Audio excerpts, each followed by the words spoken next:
नमस्कार। Today talk में अपने संपूर्ण गोटे के स्वागत है। हम सामने आए हम सब बातचीत करत जखन जल्दो बल्दो चर्चा है सनापुर धाम के मध्य प्रदेश के मुख्यमंत्री सतीश कुमार सिंह अखन पूर्ण सा स्वास्थ्य क्षेत्र प्रति देख रहे बहुत ज़्यादा चिंतित है और रात्रिक समय में से वो अखन अनुगमन करे छथिन। एक दिन में 20टा अस्पताल के जे बिना मापदंड के अस्पताल सब जैसे से यहाँ के संचालन में से जे कैसे गैर तरीका से जैसे से पैसा वसूली क बीमारी के जैसे से संबंधित डॉक्टर भी नहीं रहे छे। विभिन्न प्रकार के सब परिणाम जैसे से गुनासो सब आदमी सबके अबै छल कतिक अस्पताल में त आदमी सब अपन जानो गुमा चुकल छ। त विभिन्न प्रकार के समस्या जैसे से अहाँ के निजी अस्पताल जे बिना तरता के छे ओइ के लक अवैत रहे छल बात उठित छल। लेकिन एहिमे सबसे एकटा चीज देखल गेल छे कि स्वास्थ्य मंत्री जे स्वास्थ्य क्षेत्र से हुनकर जे जुड़ल छन लेकिन हुनका कतो चांसो नहीं देखल लेना। लेकिन एहिमे मुख्यमंत्री अपने से आबि क आज जैसे से अखन अस्पताल सबके अनुगमन करे छथिन। अखन बहुत अस्पताल सब जैसे से हो हम बंद अहाँ के मतलब करा देलखिन। त अही के प्रश्न में आई हम सब बातचीत कर के लेल हम पजेने छियन क्या तो अखन अस्पताल बंद भेला से जोठम के पेशेंट सब कहाँ सड़ले जे इनका सबके की होबाक चाही त उना सबके जे एहिमे निजी अस्पताल के संचालक छथिन जे सुरक्षा अस्पताल के संचालक छथिन सरोज कुमार ठाकुर जी उनका हम सब यही कार्यक्रम में स्वागत करब तब विशेष बातचीत करब। सरोज जी अपने के स्वागत है। धन्यवाद। एकटा निजी अस्पताल के संचालक अपने छी अखन जे ई सरकार जे लेलखिन अजय एक्शन अजय अखन उनकर जे फैसला छन एहिमे कतेक अहाँ सब संतुष्ट छियै? पूर्ण सहमति नहीं थे, आंशिक सहमति है कि बिना कानून विपरीत अस्पताल संचालन करना ठीक बात नहीं है। पेशेंट के मेचान के साथ खिलवाड़ करना ठीक बात नहीं है। ये मुख्यमंत्री जी के पॉजिटिव पक्ष है, लेकिन तू बंद करना में असहमति है। एक मतलब अहाँ सबके त एकटा होइ छै जे कहै छै जे क्षेत्र में रहे छै जुड़ल ओइ क्षेत्र में बहुत ज्यादा प्रतिस्पर्धा रहे छै। त अहाँ सबके लेल त एमे और खुशी के बात होबक चाही जे गैर तरीका से इलीगल तरीका से जे हॉस्पिटल सब संचालन में छली ओ बंद भ गेलै ओ त और नीक बात भेलै नै जे कि आदमी सबके जीवन से खिलवाड़ भ रहल छै। नहीं ठीक बात है, जे गैर कानूनी तरीका से चले छै ओकरा बंद करना ठीक बात है। लेकिन जे पेशेंट है जे डॉक्टर साहब देखने छथिन वो अपना तरीका से स्टार्ट कर देलथिन। मान लो कोनो एंटीबायोटिक रहे छै त 7 दिन चली छै। हम देख लिए तो एक रंग के लिखबे दूसरा डॉक्टर के लिए ओइ के चेंज कर देलकै। उनका तो पहले के हिस्ट्री न ओते डिटेल्ड नहीं रहे छै, वो पेशेंट के फॉलो अप तो कंटिन्यूअस नहीं रहे छै। अब बीच में जो है से उनका साइड देवे तो दूसरा डॉक्टर साहब देखथिन तो ओइ में फिर पेशेंट के आरो 7 दिन एक्स्ट्रा लग गेली। उन पेशेंट के चाप भार बेसी पड़ते, पेशेंट के ड्यूरेबिलिटी बेसी बढ़ते। तो वहन में कुछ दिन जैसे टाइम देवक चाहिए उनका 5 दिन 7 दिन जे अब नया भरना नहीं करो नया कुछ नहीं करो, लेकिन जे है ओकरा ठीक करके अहाँ पठाओ। अखन जे ई बहुत अस्पताल सब लगभग कते अस्पताल अखन तक अहाँ के मतलब बंद करा चुकलखिन? हमरा बुझाई 20-22 गो में अपने के अनुगमन कलथिन है। ये मैं टोटली अपने इलीगल तो नहीं कह सके छे, डरता कैलो के कुछ के जैसे अपने के रिन्यूअल नहीं भेल है। अब वो हॉस्पिटल के भी जिम्मेदारी हो सकती है, जो संबंधित निकाय के भी उनको माने को वो लैगिंग हो सके है। लैगिंग कहाँ से इम्पोर्टेंट नहीं, ये कदम जो मुख्यमंत्री जी के से सराहनीय है। लेकिन हमरा सबके कोनो और दोसर नहीं है। 20-22 गो में जेते में अनुगमन कलथिन उनका सबके बोलने रहलथिन। कुछ आदमी गेलो है, कुछ आदमी बिहानो जाए वाला है, तो उनका सबके की केना सलाह मिले छै तो ओइ अनुसार से कुछ टाइम लक अगर वो सुधार कर सके तो कंटिन्यू करल जा सके, वैदिक बना सके। हमर मान लो हम सब कुछ ठीक कर लेली तो गवर्नमेंट में फैसिलिटेट करथिन तो हम सब कंटिन्यू कर दे। सरोजी जना कि एउटा अहाँ निजी अस्पताल के संचालक छी संपूर्ण मापदंड पूरा जे होबाक चाहिए एउटा अस्पताल में तो ओइमे की सब सबसे जरूरी पड़े छै की सब होबाक चाहिए में खास कर उनके कुछ पातो है जेटा अपने के भेले सबसे इम्पोर्टेंट मैन पावर हो जाए। ओई के बाद जैसे इंफ्रास्ट्रक्चर देखिए गवर्नमेंट फर्स्ट में इंफ्रास्ट्रक्चर रखना चाहिए। इंफ्रास्ट्रक्चर के बाद मैन पावर के बाद लायबिलिटी हुई है। कते सुविधा तक दे सकै छी अपने। इंफ्रास्ट्रक्चर में मेन जैसे जनकपुर के अस्पताल सब में लैकिंग है। हमरा सबके प्राइवेट अस्पताल जहाँ सब हम सब अपने से मूल्यांकन कैली जे इंफ्रास्ट्रक्चर में लैकिंग है। मैन पावर बढ़िया है जनकपुर में। मैन पावर हमरा बुझाइया अपने के बाहर जब जाए छै ओहि एमन से बढ़िया मैन पावर छै। अपने के यहाँ के डॉक्टर भी और ठाव से हमरा बढ़िया लगे छै और सस्ता भी छै। अपने के जनकपुर में 20,000 22,000 25,000 में एगो सिजेरियन ऑपरेशन हो जाए छै दवाई उवाई सहित। जे बाहर जाओ अपने यही लेवल के अस्पताल में अपने के 60,000 70,000 पड़ते। अंचल अस्पताल में भी डिलीवरी हो छै, फ्री डिलीवरी है, लेकिन उनको सबके कुछ पेशेंट अबै छै जे कहे छै कि 18-20,000 के हमरा दवाइये लागल है। तो ओहन में देखल जाए तो प्राइवेट अस्पताल में रीजनेबल प्राइस में सर्विस दे रहल छै। इंफ्रास्ट्रक्चर छोड़ देल जाए तो आरो सब चीज में बढ़िया छै प्राइवेट हॉस्पिटल। नहीं एक इस चीज अपनी इस बहुत किस्म पहिने के बात अगर कहा जाता आउना बहुत बेरी बात उठ रही है जे बहुत एक अस्पताल सब एहन जनकपुर धाम में खास करके छै जे इलीगल रूप से जैसे खुलल गेल छै, कतौ सट्रे में खुलल छै, कतौ कहाँ के जही ठम मन भेल ओही ठम अहाँ के खोल देलक। बहुत बेर देखने हेबे जे आंदोलन सब सहित बहुत चुकल छै, लास्ट में आके विवश भ जाए छै आदमी, तो अहाँ के केस मिल जाए छै। लेकिन सबसे कहे से मानल जाए तो ना आदमी के जान सबसे बड़का इम्पोर्टेंट से जान से तो पूर्ण दुनिया से। तो ई कतौ न कतौ अखन के डेट में अपने इस चीज माने छी कि नहीं माने छी कि जे कतौ न कतौ जाकर स्वास्थ्य क्षेत्र से जैसे से खिलवाड़ भ रहल छै। नहीं अपने के तब ई जनकपुर में फैलायल गेल हल्ला है। निजी अस्पताल खिलवाड़ नहीं कर रहल है। बहुत एहन अस्पताल छै कि शटर के भीतरे में अहाँ के संचालन कर लेने छै। नहीं जब तक ओके मापदंड कहली ना इंफ्रास्ट्रक्चर में कुछ कमजोरी है, लेकिन मैन पावर जते चाहिए उस सब हॉस्पिटल में मोटा मोटी रखने चाहिए। जे में नहीं रखने चाहिए अनुगमन के क्रम में उनका सलाह सुझाव देल जाते ना। अनुगमन के क्रम में ओई के बादो जे अगर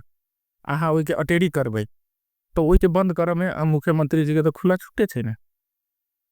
आई में अखन स्वास्थ्य मंत्री के कतौ देख रहल छी, दूर दूर देखल सब उनता नहीं हुनका देख रहल छी जे अखन हरियाले जगह छथिन। एहिमे आबि कऽ अपने मुख्यमंत्री डायरेक्टे अहाँ के मतलब अखन जे अहाँ के अनुगमन में जुटि गेल छथिन, तो एहि के कोन रूप में अहाँ सब खास कर लऽ रहल छियै? एक्चुअली अनुगमन करना तो स्वास्थ्य मंत्रालय के काम छै।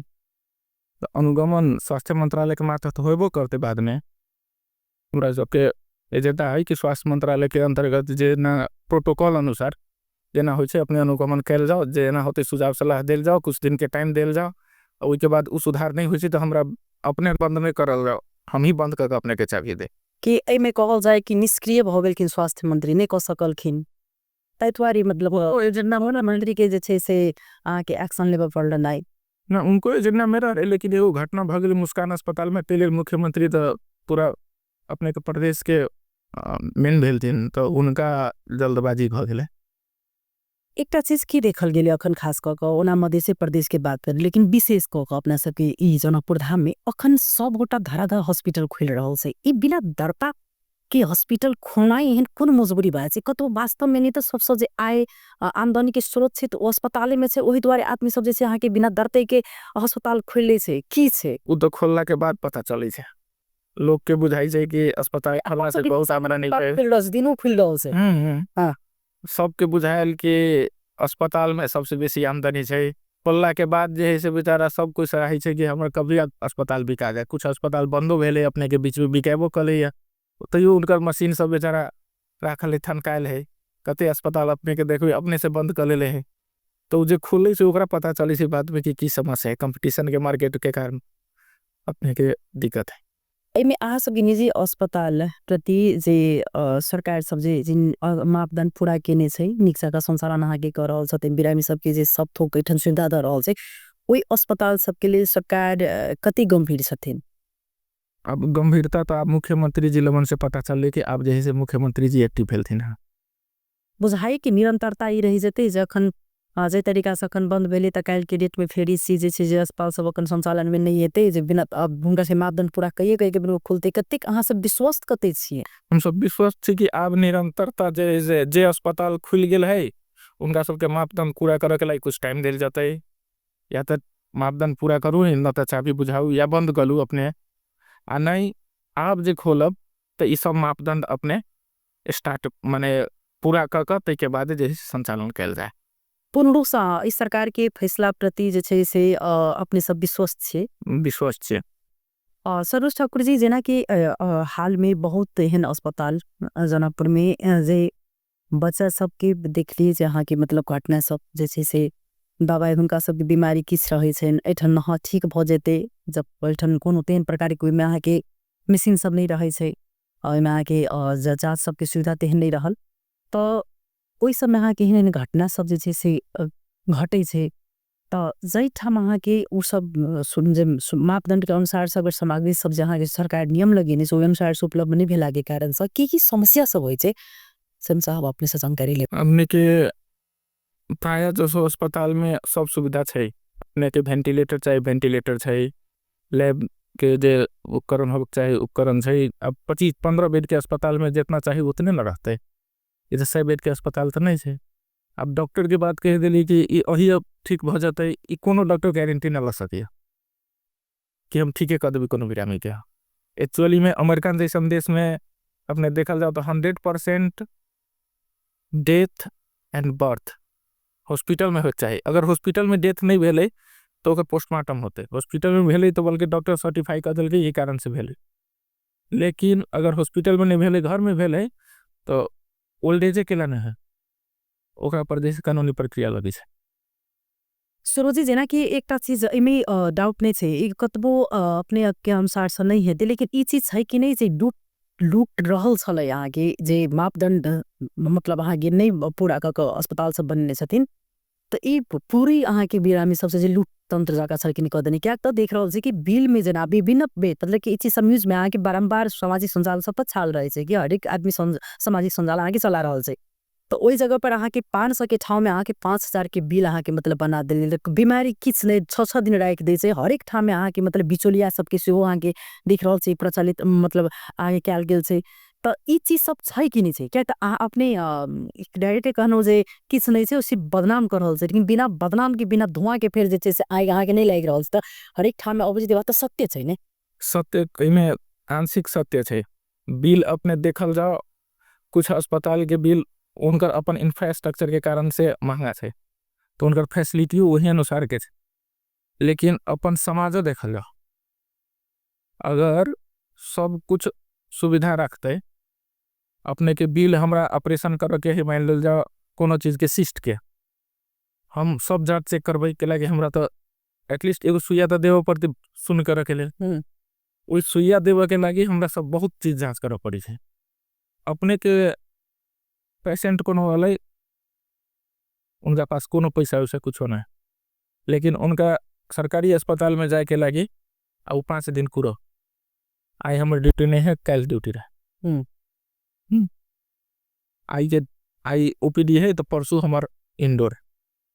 तो एना में पेशेंट जैसे अति भागा वो जैसे पूरा जांच नहीं करावे छे, रिफ्यूज लिखा पड़े छे। ई अवस्था छे जनकपुर के। अपने के अपन के समाज के इकोनॉमिक देख लो, वही हिसाब से चलना पड़ते है। जेना अहाँ के अखन लूट संदर्भ के बात जे छै जी, लूट के बात अपने कहली का जी, ई बड़का बात है। खास कर अहाँ के मतलब जे प्राइवेट अस्पताल सब वास्तव में लूट रहल छे। अपने के एगो ये आरोप से बच्चा वाला ऑपरेशन, एगो बच्चा वाला ऑपरेशन अपने के 20,000 22,000 25,000 के भीतर जनरली सब अस्पताल कर रहल जनकपुर में। उ नेपाल के कोनो कोना में देखा दे जाओ, नेपाल के कोनो कोना में इतना कम में दवाई सहित बेड चार्ज सहित। लेकिन तो पश्चात किया ने विश्वसनीयता अहाँ के मतलब बनाव सकल के छन के प्राइवेट अस्पताल सब एहन बहुत एहन एक्सरे छै, बहुत एहन अहाँ के मतलब वीडियो एक्सरे सब छै छन के टेस्ट पड़ती अहाँ के लैब टेस्ट पड़ती जैसे एको रति अहाँ के बाहर जैसे से एठन किस रहे छै बीमारी और दोसर ठाम में जाके किस और रहे छै, त ई तो उपशंका के बात तो छै ने। रेफरल सिस्टम केला बनल छे, गांव में क्लिनिक तो छे माने स्वास्थ्य चौकी तो छे, ओय नहीं समझले तो ओय से ऊपर जाते जलेसर ले, जलेसरो में नहीं समझले तो जनकपुर रहते, अहुआ नहीं कुछ पकड़ले तो काठमांडू जाते। अगर बुझाइए ऐसे बढ़िया सेंटर अगर बुझाई छे तब ठीक ना, तो उ एके जगह जे अगर सब चीज बा जाते तो हाई एके गो चेकअप में फेरी नहीं अपनी बात घुमा रहल छी एके गो चेकअप में अगर वीडियो एक्सरे में कतो वहाँ के स्टोन दिखा दे से तो वही जगह पर अपने के दोसर फिर बीमारी मानू उदाहरण के लिए एपेंडिक्स दिखा दे से तो ई तो अहाँ के सरासर फिर जे मतलब अहाँ के टेस्ट में अगर गलत छे अहाँ के तब जे मशीन से वहाँ के मतलब नहीं देसी या तो डॉक्टर नहीं जान रहल से अपनाहू के कहब ठीके है लेकिन एगो चीज है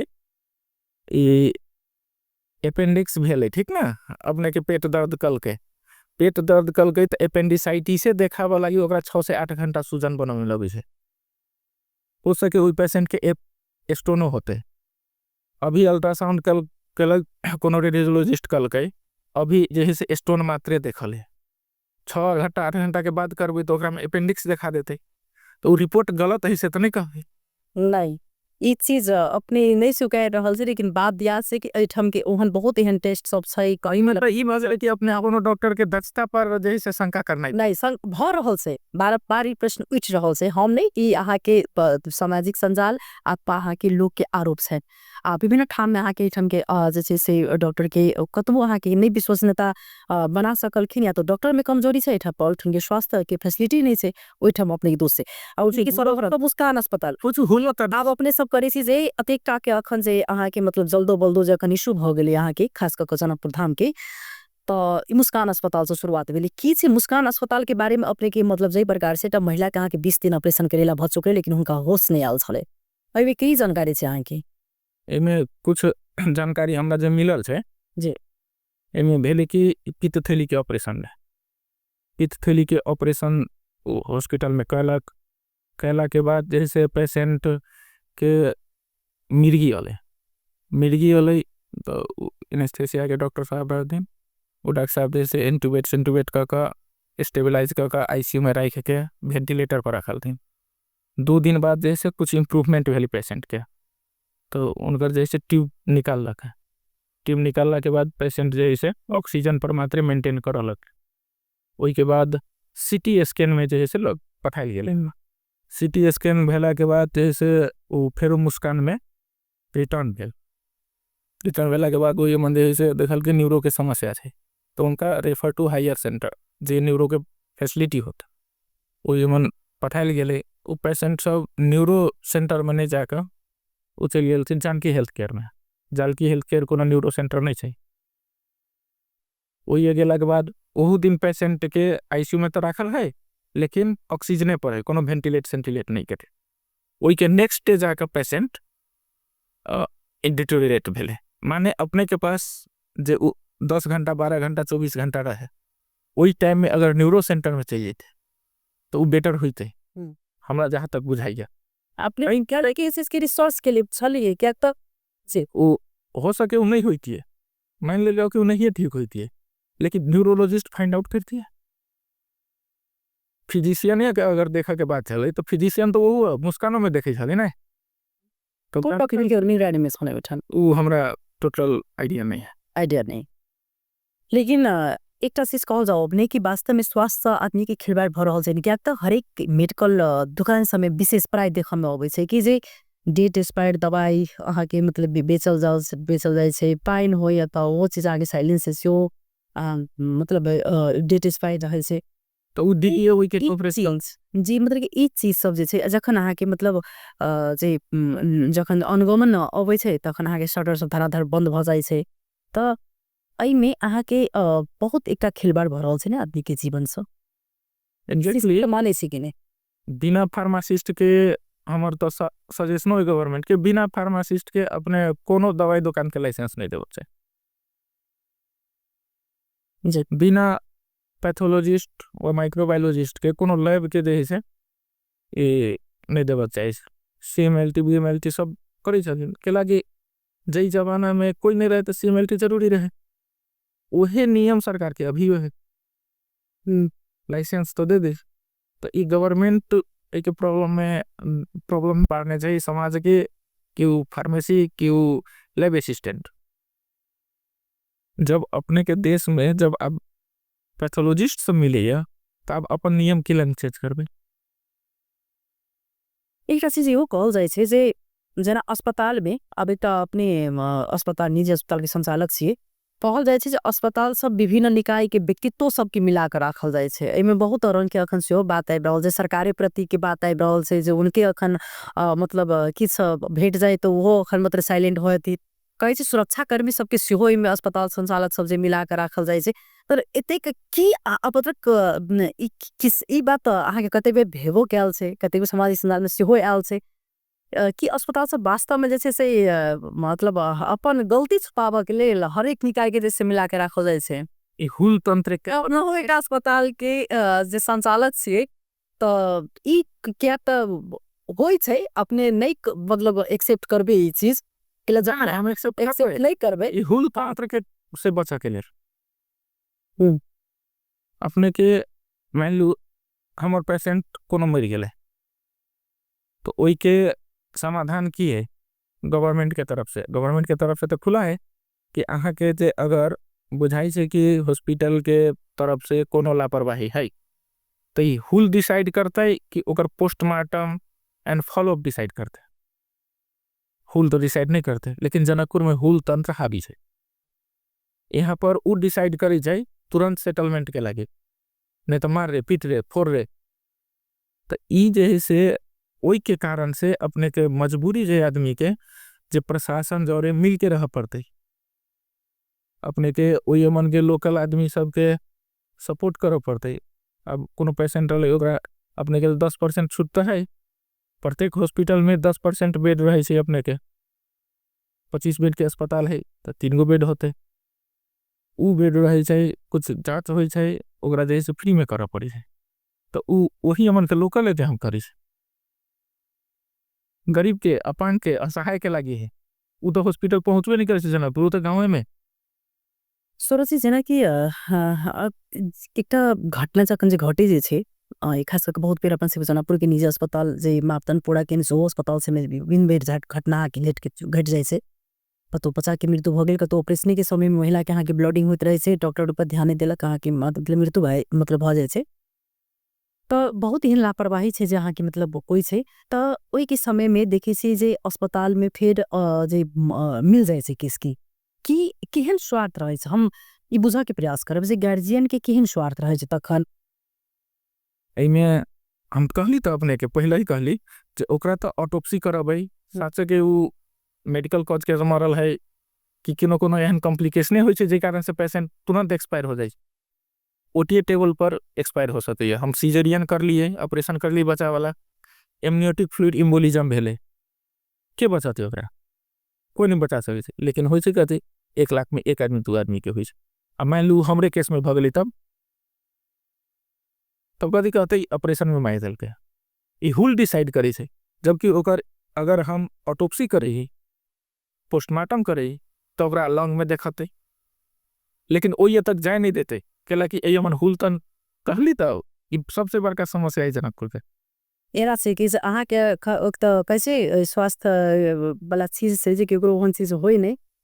एकटा उदाहरण के लेल अपने के कह दी से एठन के रही तबियत जखन जे रहन केबियो लिगे खराब नहीं तो एठम के पानी नहीं पीथिन, पाइनो विदेश से मंगबथिन। तो जखन अपना पर अबै से बात नहीं तो उ डायरेक्टे अहाँ के देखे छी नेता के बाल बच्चा सरकारी स्कूल में नहीं पढ़े छै, सरकारी अस्पताल में नहीं चेकअप करबे छै, डायरेक्टे अहाँ के हाई लेवल मतलब बाहरे करबे छै। तो उ छै जे अपन आदमी तो बुझे छै उठन नहीं तो बार करेबे नहीं करथे, अपने एठन चेकअप नहीं करेबे क्या तो विश्वासे नहीं आगे बस की। और ही ऐसे पढ़ के नेपाले से पढ़ के डॉक्टर सब अमेरिका में डॉक्टर छे जे हमन अपने जाई छी अब चेकअप कराबा। एकर नहीं दोषी के छै कि किया स्वास्थ्य एठन के डॉक्टर पर एठन के लैब सब पर विश्वास नहीं हुआ कि एकर विश्वसनीयता नहीं कायम भ सकल, ई दोषी के समाज के नाम माने जे समाज समाज त अहाँ के मतलब जेते एठन अस्पताल खोलो जेठन चेकअप के लेल जाय छै तो विश्वास बैक के जाय छै कि हमरा एठन बीमारी ठीक हो जेते, लेकिन ओठन जाकर तो ओकरा सब के उल्टे जे छै से अहाँ के शोषण हो जाय छै। कोनो शोषण नहीं छै ये, एमन सब कुछ सस्ता छै, अपने के बिना काम के चेकअप उकअप नहीं करी छै। उ अब फुल बॉडी चेकअप अगर उ सिंडिकेट है तो फुल बॉडी चेकअप गवर्नमेंट के लिस्ट में कैला है। मान जा अगर पैसे के लाई कोई करे जाए फुल बॉडी चेकअप कैला है गवर्नमेंट के लिस्ट में, तो उ चीज सब नहीं छै। अपने के विश्वास है पेशेंट के तई पर अबै छै, विश्वास के बीच में जे है से कुछ बिचौलिया सब ऐते ऊपर नीचा कर एतेक बेर बात उठै छलै बहुत बेर ज्यादा ते ई दर्ता प्रोसेस किया नहीं सब कराबऽ चाहै छै मतलब कि नहीं सब कोई कराबे चाहे छै जते अहाँ त कारण कतऽ छै कतऽ जाके इनका सबके अड़चन भेल सब कोई कराबऽ चाहे छै सब कोई जवन फाइलो देने है केको 6 महीना भेल है केको 1 साल भेल है केको 2 साल से अटकल है कारण कारण अब मंत्रालय है कोनो दिन ई कर्मचारी नहीं रहल कोनो दिन वो कर्मचारी नहीं रहल कोनो दिन अपने काम में बिजी रहल संचालक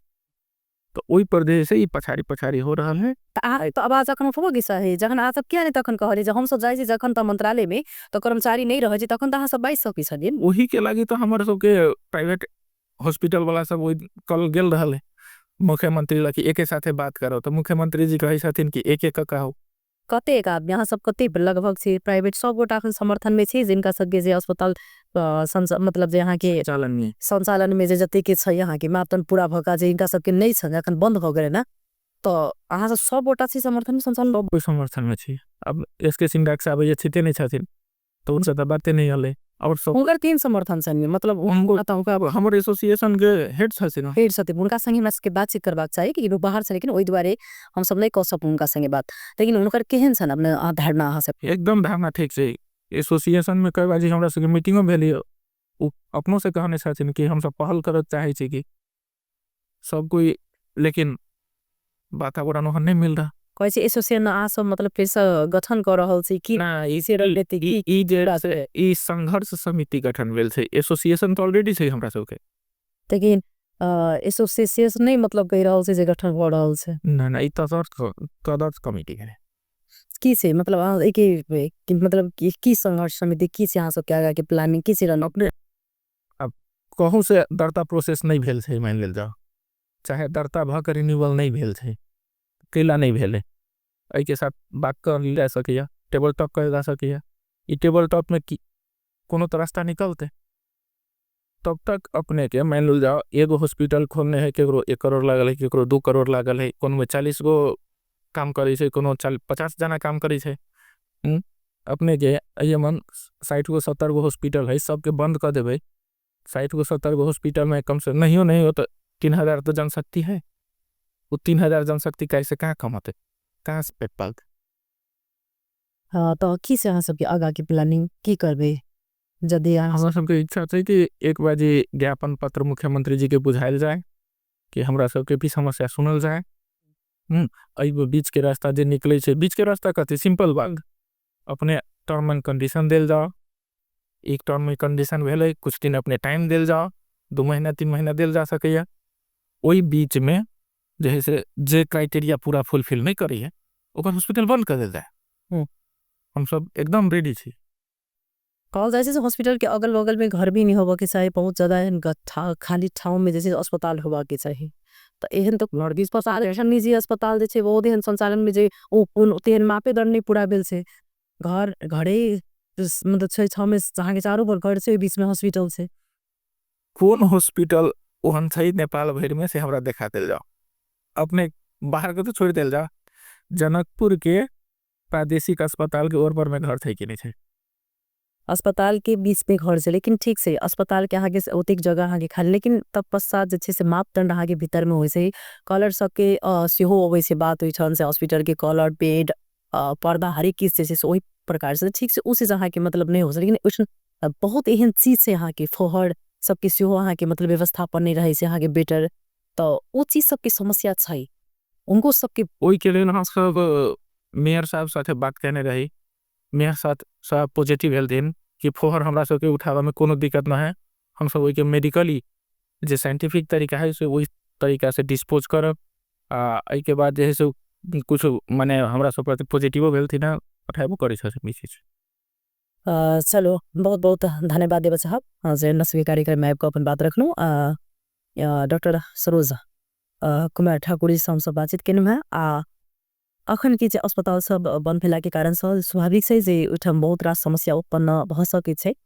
जिम्मे कर्मचारी सब आगे खैट रहल उनको समस्या भ सके छै तो सरकार के जे सिंह का नाम से हमरा सब समय देते